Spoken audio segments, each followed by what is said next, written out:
Yes. Thanks. Okay. Great.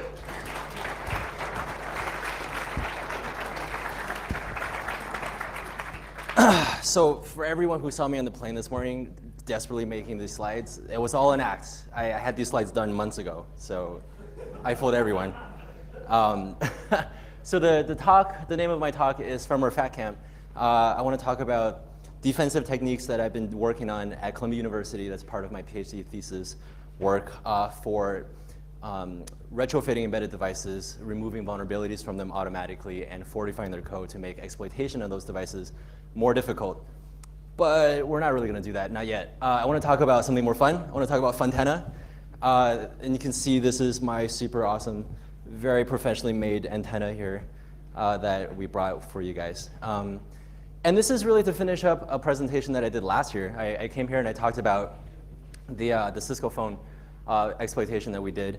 And at the end of the day, we figured out ways to exploit the kernel of this phone and pull microphone data from the handset mic over there, right? And the way we did that was by reconfiguring. We had to hack a physical switch. Now, this sounds like a difficult thing. It shouldn't be possible.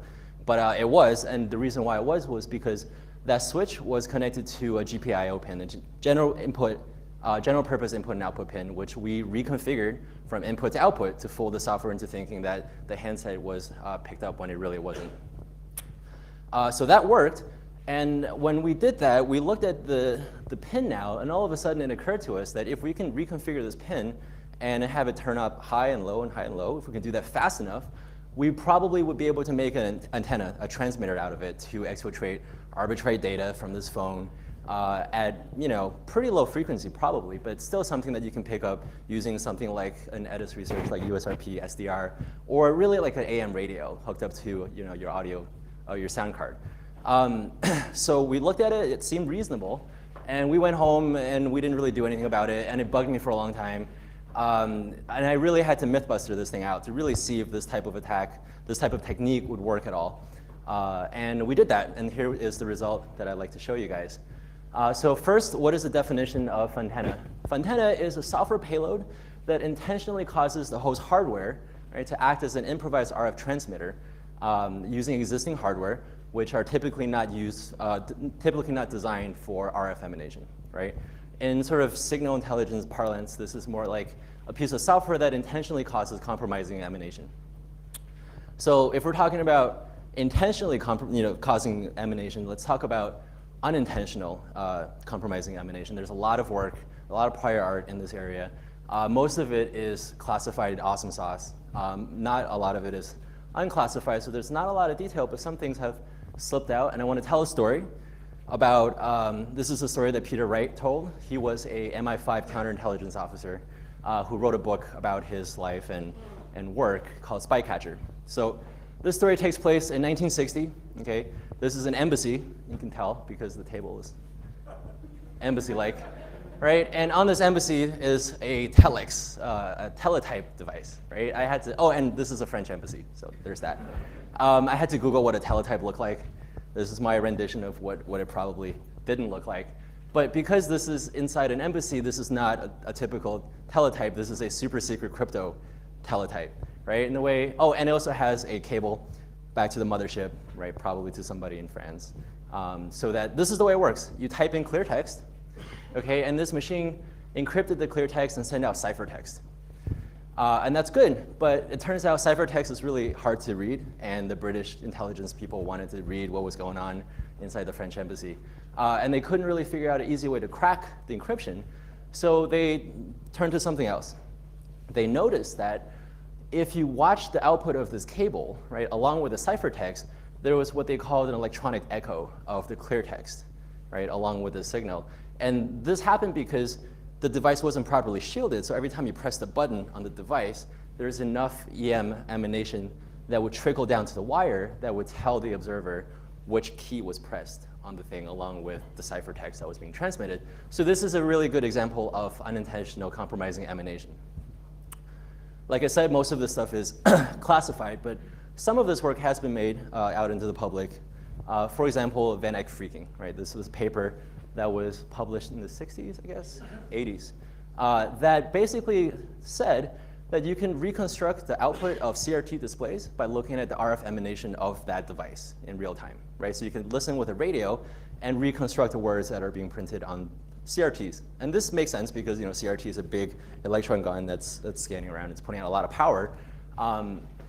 Years later, Marcus Kuhn wrote a paper that said, well, this not only works on CRTs, this also works on LCDs, right? The DVI connector was actually something that was emanating enough RF power that you can actually reconstruct what was being said or what was being displayed on an LCD as well. And displays are not the only things you can read from using a radio. You can actually observe the output of RS-232 communication, a serial cable, from something like 10 feet away by receiving the signal that it put out, right, over basically FM range. So this is another paper somebody did, I think, maybe 15, 20 years ago. And compromising emanation doesn't only have to do, they don't only have to live in RF range, right? They can live in acoustic range. So this is a very recent paper that talked about extraction of RSA keys, right, through acoustic leak of the hardware, right? So that's a really cool paper. You guys should check it out. So knowing that you can capture and analyze unintentional emanation, right, it should make sense that we should be able to construct a piece of software to cause this type of emanation and choose the text or choose the data that we can transmit out of the device. So we wanted to build a proof of concept. And this proof of concept, we wanted to have it be on open hardware and open software so the community can take a look at it, can play with it, improvise, improve on it. We also wanted to use hardware, or specifically embedded device hardware, that is ubiquitous with capabilities that are found on as many embedded devices as possible, right? So we eventually settled on this. We used the BeagleBone and a GPIO pin and a wire, right? So GPIO is something that you can find on all sorts of embedded devices. The BeagleBone runs ARM. It's not really important which architecture the CPU runs, but this is something that if we can get the Fontana to work on this reference design, we would have some confidence that would say that this type of attack, this type of technique will work on a lot of different devices that are in the world today. Okay, so this is our montage of science learning. Okay, I said, well, how do we do this? I want to do this in software. I want to make a radio, so let's figure out how to write a simple software-defined radio, right? We got some books on that, and it was really complicated and took a long time, right? And then we asked ourselves, like, well, how do radios work? That was really complicated too. And then we're like, how do electrons, like, what do they do, right? And eventually, we came up with what we thought we needed for an SDR. And this is sort of a reference design for like your typical stand-up software-defined radio transmitter architecture. So you start with a DSP, and then you have something that converts digital to analog, right? And then you filter that through a low-pass filter. You combine that with a local variable oscillator of some sort. You pump it through a bandpass filter, and then you power amplify it, and you then put it on a transmitting element, and then you have your SDR transmitter. But we don't really have that, right? We have a board and a wire. So do we have a DAC? No, we have a wire, right? Do we have a low-pass filter? No, we have a wire. Right? Do we have an oscillator? We do, we actually do. We can control the pin high and lowness, right? So we kind of have that, sort of, maybe. Do we have a power amp? Nope, we have a wire, right? Do we have a bandpass filter? No, wire. Do we have an antenna? Yes, right? We have a wire, like this will work. So here's the idea, right? This is the reference Fontana implementation idea. You have a system on a chip, right, which is hooked to either a input pin, which is hooked to a button of some sort, which is not grounded, right? Or you have an output pin that's meant for transmission that may not be connected to ground or some other load. For example, the UART pin sitting on devices, right? And the idea is if you can flip the bits fast enough, right, in a predefined pattern, that will be enough to emanate RF power. And if you can do that, right, you can receive it from some feet or tens of feet, maybe hundreds of feet away, and then you would win. This is what we set out to build, and I'm going to turn it over to my colleague Zach, who's going to talk about what we build and how it works.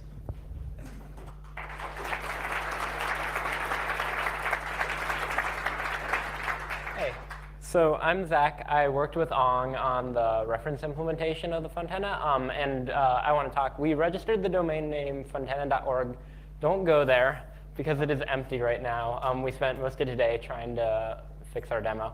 But we really would like this to be a very community-driven thing. We think the idea of a Funtenna is cool, and it's even cooler if there is a gigantic list of like many devices on which the Funtenna has been proven to work. So within a day or so, we're going to throw all of our information up on there, details about what we tried, what worked, what didn't, what we think are possible improvements, what means we think you can use to make a Funtenna, and we want it to be an open source, community-driven effort. So we're going to throw all the code we used and instructions so that you can try this at home. Yeah. So anyway, as Ong said, for our reference implementation, we used BeagleBone, which is currently duct taped to my laptop. And the reason we wanted to use this is it's well documented, unlike a lot of the potential Funtenna hardware out there. This does not take away from the spirit of the Funtenna. This just makes it easier to sort of flesh out a proof of concept, and then we can move on to the hard part of doing it on a real-world device. And it's reasonably cheap, and it's reproducible. You can get one of these pretty easy. Yeah, so as you can see, we just stuck a wire out of one of the GPIO pins, and that is our antenna. And to receive, we used fancy schmancy USRP2 software-defined radio from Edis Research. This is really nice. And so to pair with our fancy schmancy software-defined radio hardware unit, we have this antenna, which is looking real professional. And so we found this combination worked pretty well for picking up signals. And honestly, at the frequencies we're working with, we got the BeagleBone to transmit at about 12.5 megahertz. You could probably use an AM radio receiver or something similar. You don't need anything quite as fancy as this. So in an ideal world, what's going to happen right now is I'm going to show you a demo, and it's going to work swimmingly. We found this room like 40 minutes ago, and we didn't really have time to see if everything works. But I'm gonna walk you through what the process of me sending a message through the Funtenna should look like. So what Ong's doing right now is pulling up a virtual machine running.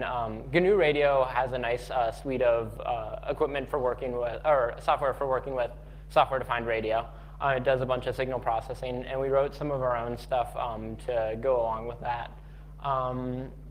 And that doesn't look good. Wait, there it is. OK. So what you're seeing now is I am just, for calibration, transmitting a 010101 pulse from the BeagleBone.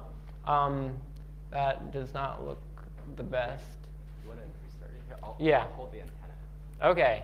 So we're going to use a human to hold our antenna. This might work better. And the reason why everything is duct taped down is because we did crap jobs soldering all these things. And, on the plane, a lot of wires jostled loose, and they were not a good fun day today. So yeah, so what's happening right now is I'm just transmitting on off on off on off. Do you want me to restart this? Yeah. So we're gonna show you sort of around the Funtenna land. So this is a scope. The top plot is the signal that's being received by the radio.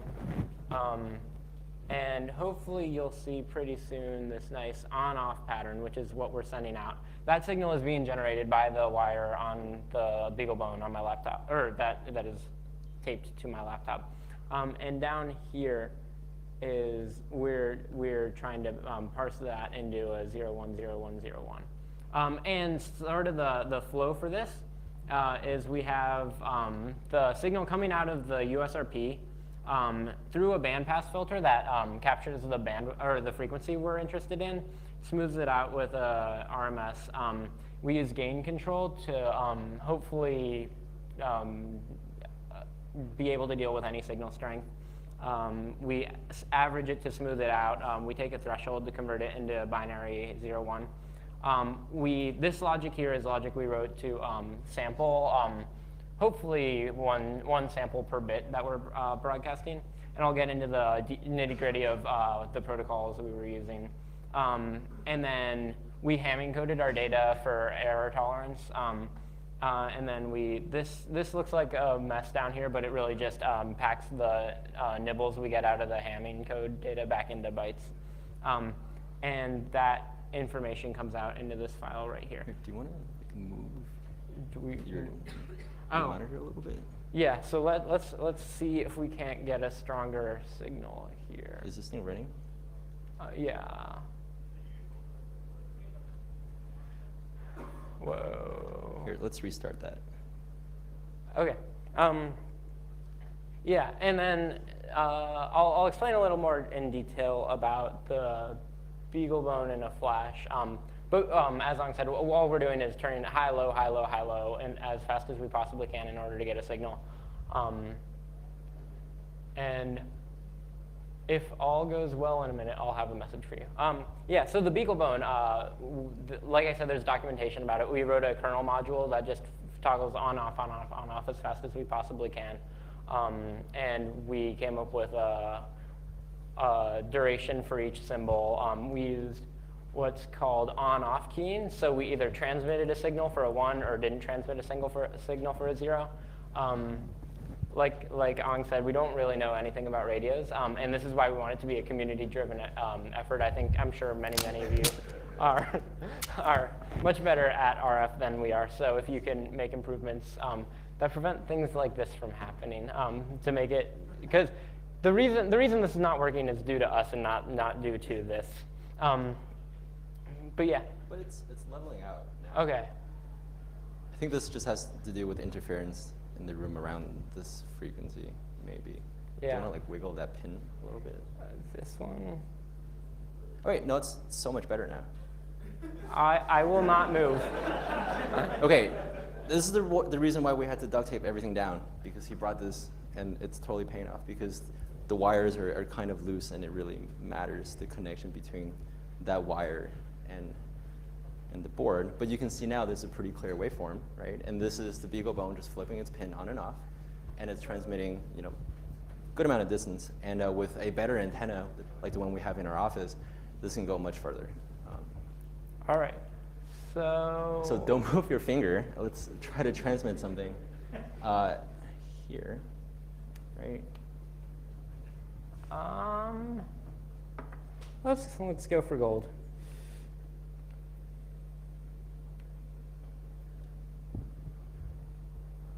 No. The demo gods are not smiling on us today. Do you want to restart this thing one more time? Yes. Okay, all right, let's start. It's really cool when it works, so. But like,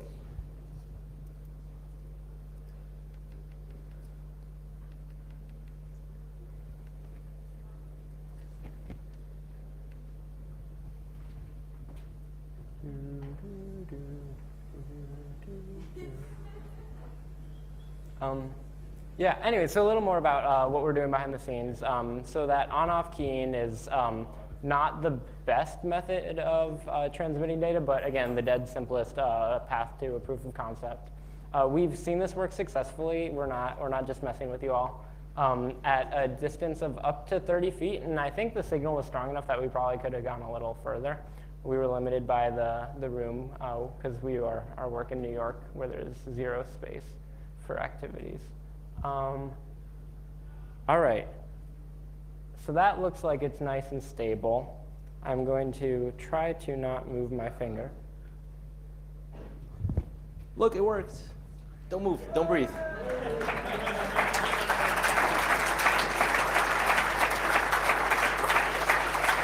Wait for it, wait for it. Oh, no.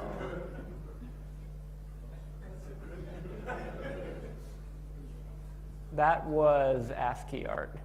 Yeah, well, it's still ASCII art. Now it's Unicode art. We need better error correction. But it's supposed to dump out ASCII art of the Chaos rocket.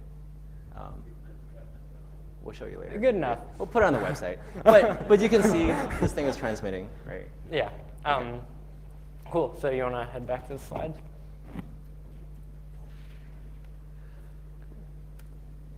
Thanks for bearing with us.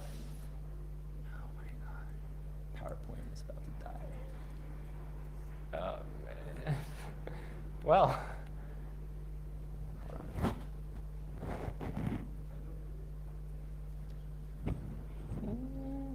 Oh, that looks wrong. Yeah, it's not.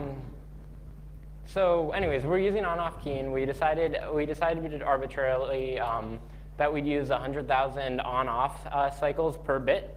Oh yeah, can you? Sort of does it? It's not changing when I do this, which is pretty critical. Nope.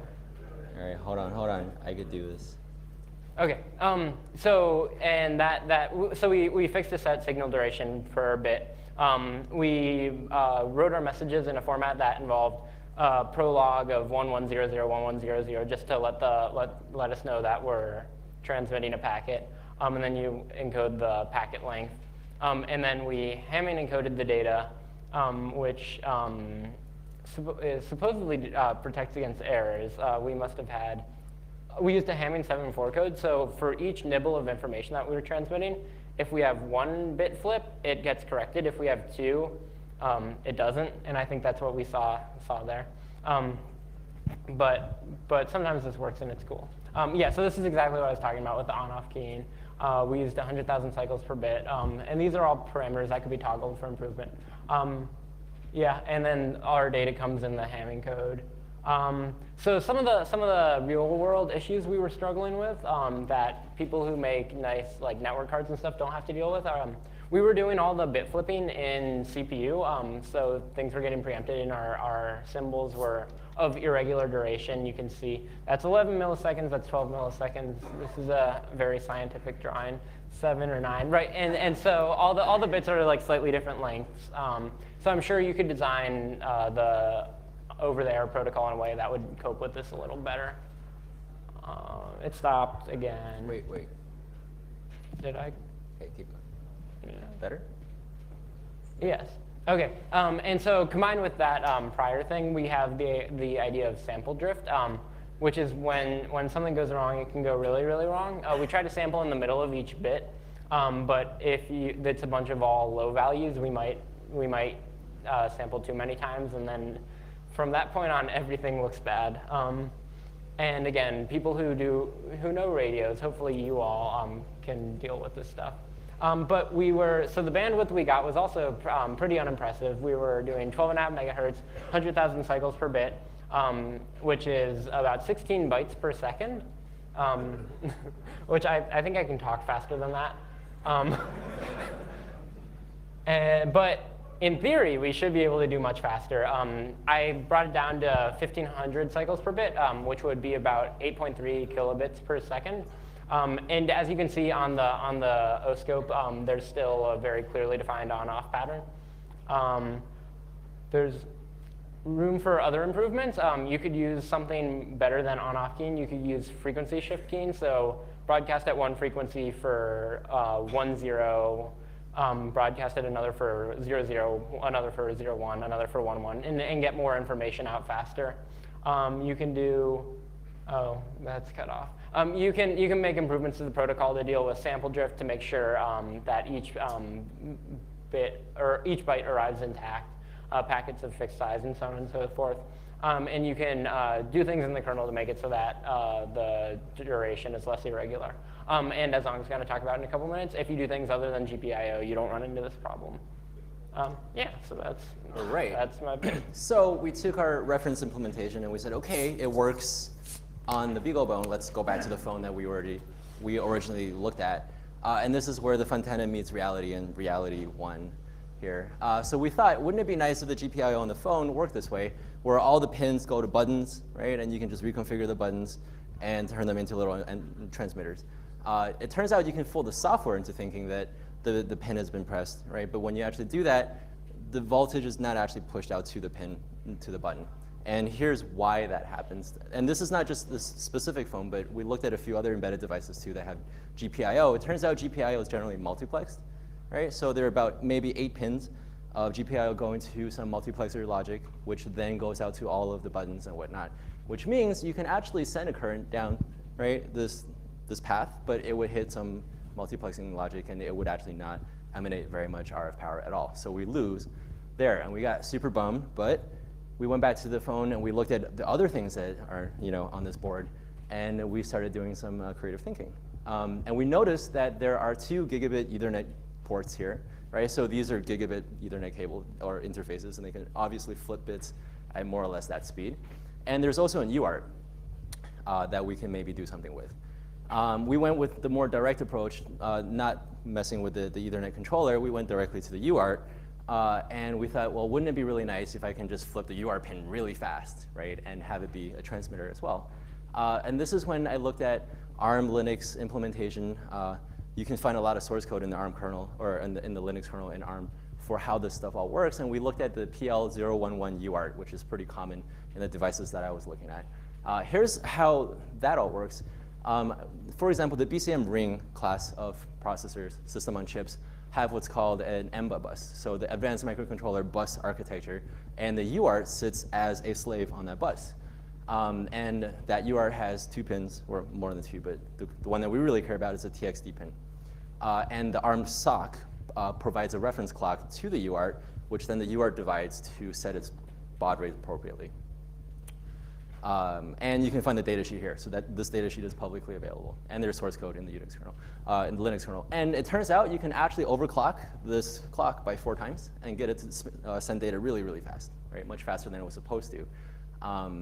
And this is the call that you have to make in the kernel, right? This is all very well documented. The UART clock is 5. Just say 5, I want you to go 4 times faster, and it'll just do it. And all you have to do then is send a string of characters to the UART, and then it would put that bit pattern onto the wire. And if you do that fast enough, then you have a transmitter. So that actually works. And I'll show you some data we have on that. This is what a 9600 baud transmission looks like under spectrum analyzer, right? You get a 4.8 kilohertz signal. It's not very impressive at all. If you set it, and this is the waveform that you get when you send the letter U, right, to the UART. If you set it to the maximum baud rate that this device supported, you would get something like a 229.5 kilohertz transmission. Still, it's getting there, but it's really not that great. But if you overclock this thing 4 times, right, you get all of a sudden a 918 megahertz signal. And actually, you can double that because the way Manchester encoding works. So all of a sudden, you have like a 1.8 megahertz transmitter that is just sitting on the UART of pretty much every device that you have, right? Your laptop has one, this embedded device has one, the phone has one, and you can use that device to transmit radio signal for antenna. So here it is. We sent the letter U, right, which is bit pattern 010101. But if you really wanted to send the fastest signal, right, you just send either OXFF, right, or the null character, which would go up and down very fast. So the highest speed that I was able to get this particular UART to transmit at was about 1.8 megahertz. And then we also noticed that there are harmonics that goes all the way up to the 11 megahertz, 12 megahertz range as well. So that worked, and I started looking at other potential antennas in devices that I've been looking at. And here's one, Travis Goodspeed's paper, right, on backdooring hard drives, right, really cool. And it turns out the hard drive controller is an ARM computer with an UART on it, right, that's not connected to any cable. So all of a sudden, you can have your hard drives transmitting, information out. And you can also use Ethernet interfaces, right? 4 out of the 8 pins on Cat5e, not used, not connected, right? But sometimes the cables are still run, which makes it a really nice antenna, possibly.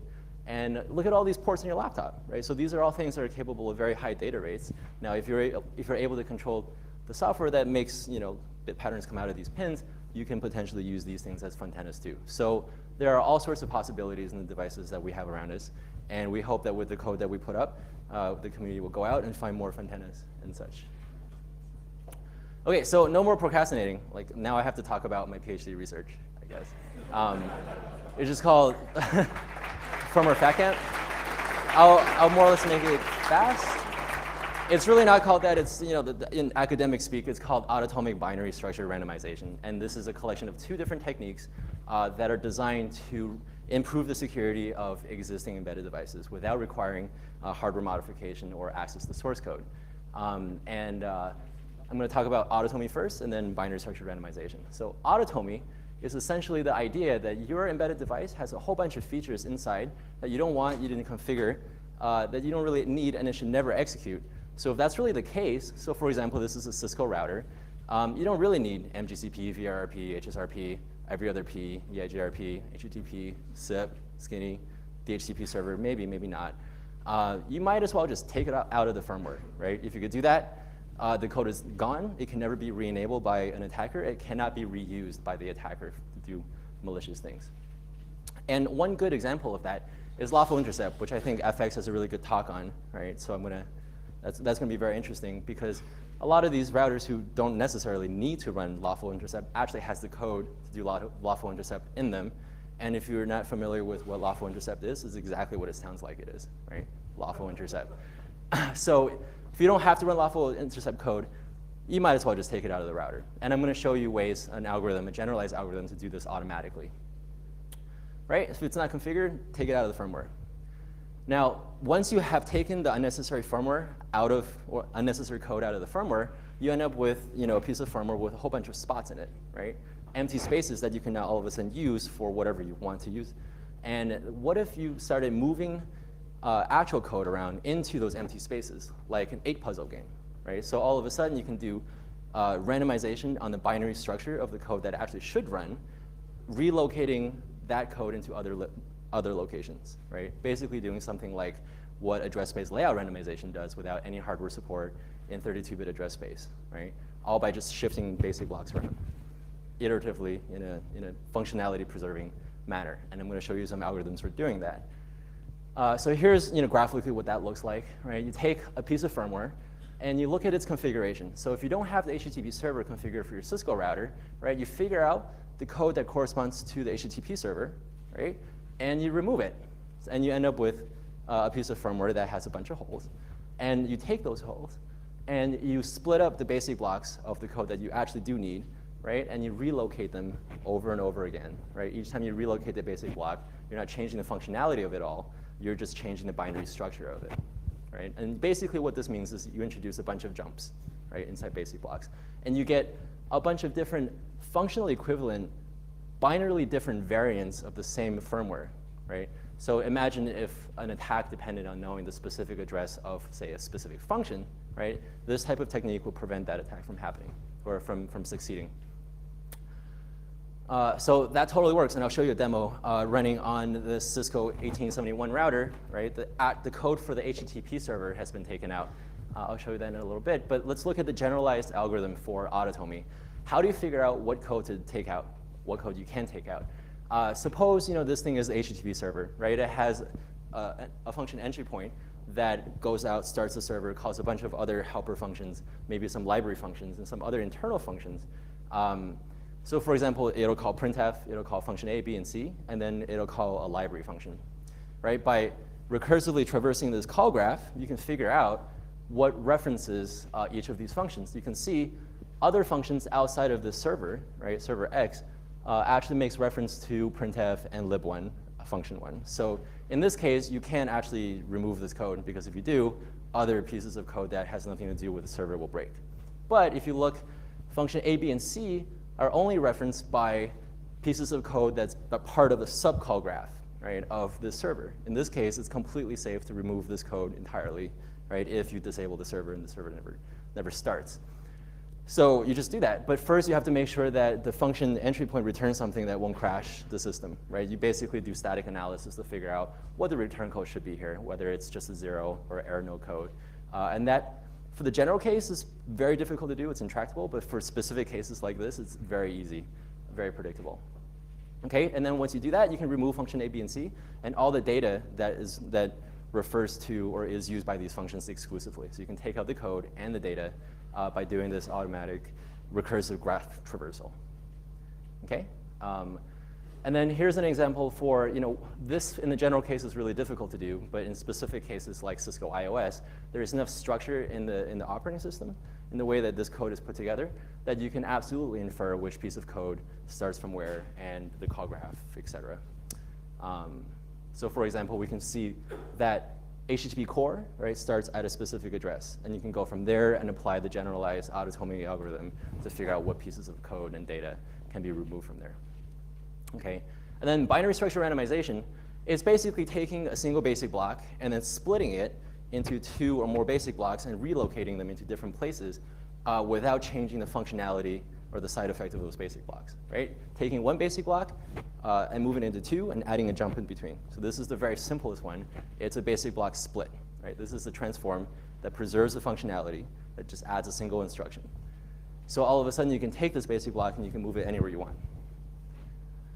And then you can swap basic blocks, right? This is basically a compound transform that takes one basic block and then another basic block, break them in half, and then replace them together, provided that the 2 basic blocks are equal in size, right? And you can do this even when they're not equal in size. And here's a real-world example, right, of taking this binary structure and then adding some jumps and converting it to this binary structure, right? It's super late at night. I'm sure you guys know exactly what this is doing. You figure it out. But they look different, but they do the same thing, and that's really the point. So I'm going to do a demo now, and this demo comes from, it's running on a Cisco 1841 router running 12.4 iOS, and it is running without the web server or the SSH server. Okay.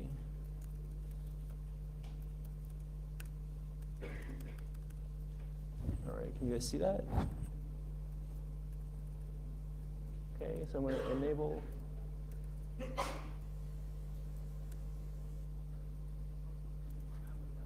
Okay, there we go. So now I'm enabled on the router. I'm going to go and try to IP HTTP server. Go, right? So this is the configuration you have to put into the router to say, I want you to start the web server, right? Generally, if you're running backbone routers, core routers, you never want it to run the HTTP server, right? That's just asking for it. You really want the code out, and this one has no code that corresponds to the HTTP server anymore, and it gives you a very polite go away message that says you don't want to do this, you can't do it, the code's not even there, don't even think about it, right? And nothing bad happened. The router booted up, it still routes, it still switches, it still does all sorts of things. So if you want to do show IP HTTP server status, it would say, yes, you've configured it, but it's disabled, right? It's not working, right? The system continues to work, right? But the code has been removed. And all of a sudden, we can take the empty spots created by the HTTP server and start relocating basic blocks to make randomized instances of the same iOS firmware. Okay, so that works. Then I want to show you some, and we did this for a bunch of other services, SSH, VRRP, Skinny, SIP, et cetera. And here's some preliminary quantitative data that we collected about how much data and how much code you can actually remove from the various services inside iOS. The actual numbers aren't really important. What's important to observe here is that this is the amount of code that you can remove based on the steps of recursion. So like I said before, this is a recursive graph traversal algorithm. You start from the root, you figure out what you can remove at layer 1, and then you keep on going recursively. So the deeper you look, the deeper you should be able to, the more code you should be able to remove. In every case we looked at, the data removal, right, basically stayed the same, right, at higher recursion levels.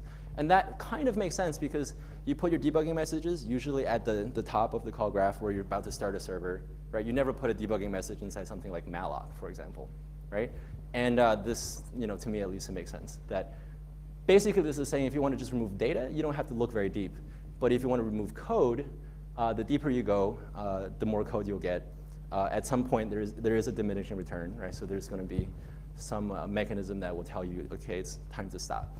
And when you combine multiple features into one, you actually end up removing more code than those two pieces together separately, or those two pieces separately, right? Because you have an opportunity to remove code that is used both by HTTP and SSH, if that does exist, right? That you wouldn't otherwise be able to do if you just remove one or the other. So that's it. That's my talk. This stuff works. That demo worked. So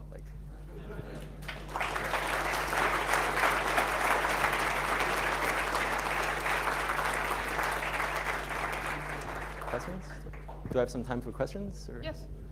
All right. Questions? Yes. Comments? Enough question time. We don't have any questions from the internet. Anybody else? Then come to the...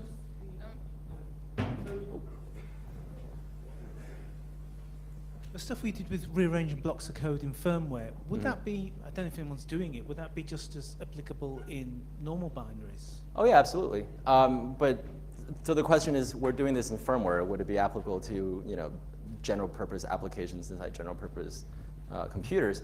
And it is. But there are other features inside general purpose computers, like a 64-bit address space and address space layout randomization, that essentially does some of this randomization that you wouldn't ever be able to get on this device right here, right? So if I had 64-bit address space and ASLR on this router, then the work that you have to go through to actually randomly relocate basic blocks and splitting them inside firmware, I mean, you can still use it, but it's probably less efficient.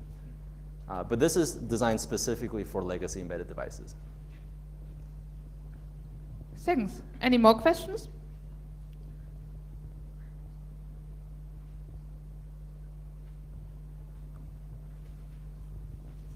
So what is your, how do you deal with virtual methods or like with indirect jumps?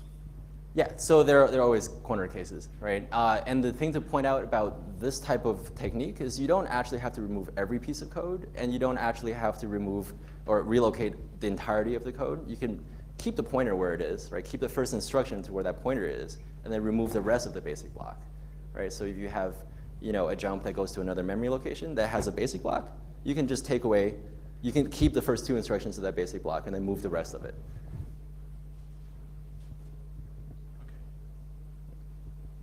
Anything else? Well, then I thank you again, and I think All we right. have... Thank you.